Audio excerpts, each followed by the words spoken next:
Hi everyone, just want to do a quick trade review today, and this was a trade from in October 2020, and it was a PayPal bull put spread, and it initially came under a little bit of pressure, but we were able to adjust our way out of it and end up with a winning trade. So I'm just going to walk you through here.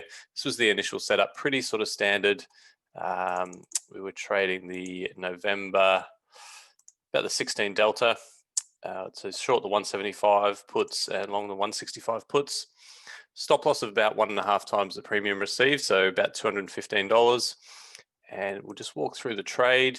I'll actually just fast forward to the day when we needed to adjust. Okay, and here we are before adjustment. So we're down about 16% or $142. We haven't hit our stop loss in terms of a dollar loss, but we're getting under pressure here. The delta here is blown out to 33. I usually like to adjust this when it gets to about delta 25, so it's really in need of adjusting here. And what I did was rolled out the puts a little bit further to give us a bit more margin for error. And I added some size, so I went to 2 contracts, and then I also added a call spread as well to help just bring in a bit of extra premium and help keep the deltas under control. So you can see we started here before adjusting with a delta of 11, theta of 3.85. And then after the adjustment, you can see here, we've increased our capital at risk by going out to 2 contracts. We're now short the 160 puts, and the 150 puts.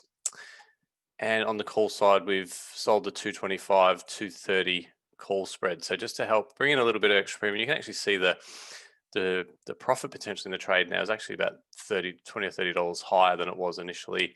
And we've still got about a delta 11, but our theta's jumped up to about 12.5. And you can see that adjusted trade there. And pretty quickly, the trade started to come back our way. And then I think by about the 5th of November, we're pretty much at a really nice profit, even by the 6th. And then a few days later, pretty much a full profit in the trade at that point. So there you go. That was one little adjustment that I wanted to walk you through on a bull put spread. Hope you enjoyed the video. Let me know in the comments, and I'll talk to you soon.